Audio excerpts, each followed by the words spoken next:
Hello, my friends, and welcome to the hardest growth pattern challenge of the whole wide world. All right, so first of all, I'm going to present this a little bit, and those of you who want to go for the challenge and try and solve it on your own, I'll tell you to pause it. The rest of us, we're going to just work through, and I'll show you how I get my sixth graders to do this super high-level math, and I hope you love it as much as I do. Here we go. We have our figure number one that has just one block. Figure number two looks like that, and it has 3 blocks. Figure number 3 looks like that, and it has 6 blocks. Figure number 4 looks like that, and it has 10 blocks. All right, we're going to rock and roll. So the first thing I tell students to do is fill out their T-chart. So you got your figure number here. So I'm just gonna go 1, 2, 3, and 4 for the 4 figure numbers. Next, I'm going to plug in the number of blocks on this side of the T-chart. And for figure number 1, I have 1 block. For figure number 2, I got 3 blocks up there. So plug in that 3. For figure number 3, I've got 6 blocks. Bam, plug that in. And for figure number 4, I've got 10 blocks. So switch to the red, and I'm going to see my iterative function, or my rate of growth. And from figure number 1 to figure number 2, well, that is plus 2, right? Add from 1 to 3 plus 2, bingo, right? And then from 3 to 6 is plus 3, and from 6 to 10 is plus 4. Now what we notice is in the very first early easy ones, these were all consistent, so it'd be plus 2, plus 2, plus 2. The last one we did was exponential, and we went out 2 carats because it was growing pretty fast. We're going to go out 2 carats again. Now, last time we had plus 2 in the second carat, and we knew that was a squared number, right? Now, look at this. From 2 to 3 is plus 1. From 3 to 4 is plus 1. So that's not plus 2. It's not going to be a squared number. But if you look at the figure here, and this is what's really cool and why I love having kids draw the figures, you can see it looks like a triangle, right? So when you go out 1, 2 carats and you end up with plus 1, you've got a triangular number. Bam, perfect. Now this is really cool because what it means is you can use the area for a triangle, which is A equals base times height divided by 2. And that's pretty cool, right? So we know that that's the formula we're going to use for the growth patterns, right? But how is that going to work? Well, let's go ahead and look at this. So if I come up here and I go, okay, well, I want to, and I'll use the third figure here. So I'm going to try and make a square so I can cut it in half, right? Because that's what's happening here, right?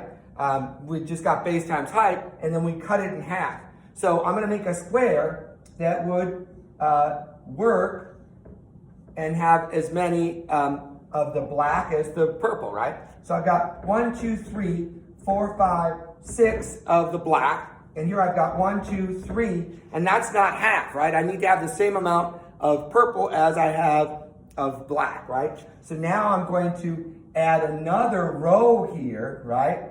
And if I do that, 1, 2, 3, 4, 5, and 6 of the purple. And here I have 1, 2, 3, 4, 5, 6 of the black. Perfect. So if I cut this in half, I've got the same amount of purple and black, right? So that means for the base here, I'm going to, now this is figure 3, so I've got 1, 2, 3, plus 1 here, right? So I've got plus 1, so I've got F plus 1 for my base. That makes sense? Hope so. Now, for the height, I've got 1, 2, 3. This is the third figure. So I've just got F. So my formula is going to be over here. I've got F plus 1 for my base. And then the height is just F. And then that's all going to get divided by 2 because my formula for a triangle is base times height divided by 2. Pretty cool, right? And actually, let's test it with figure number 4, all right? So if I plug in for 4, I'm going to go 4 plus 1, and then I'm going to multiply that by 4, and then I'm going to divide the whole thing by 2. And let's just check to make sure it works, right? So if I go 4 plus 1, I'm going to get 5. And then I'm going to multiply that by 4 and then divide by 2. 5 times 4 is going to give you 20. And if I take that and divide it by 2, I'm going to get a whopping 10 blocks. Let's check it out. I've got 1, 2, 3, 4, 5, 6, 7, 8, 9, and 10. And bam, that shows it right there anyway. So we know the formula works. It's cool, right? So let's go ahead and solve for the 34th figure. I'm going to erase this. And now, instead of F, I'll plug in 34. So I'm going to go 34 plus 1. I'm going to multiply that by 34. And that whole thing is going to get divided by 2. Perfect. So now I'm going to take 34 plus 1 is going to give you 35. And then I'm going to multiply that by 34. And that's going to get divided by 2. I'm going to do my work down here. So if I take 35 times 34, and 5 times 4 is 20. I drop my 0, carry my 2. 4 times 3 is 12. Plus 2 is going to give you 14. And then I'm moving over here, so I'm going to drop a 0, put an X in it. 3 times 5 is going to give you 15. Drop that 5, carry the 1. 3 times 3 is 9. Plus 1 is going to give you 10.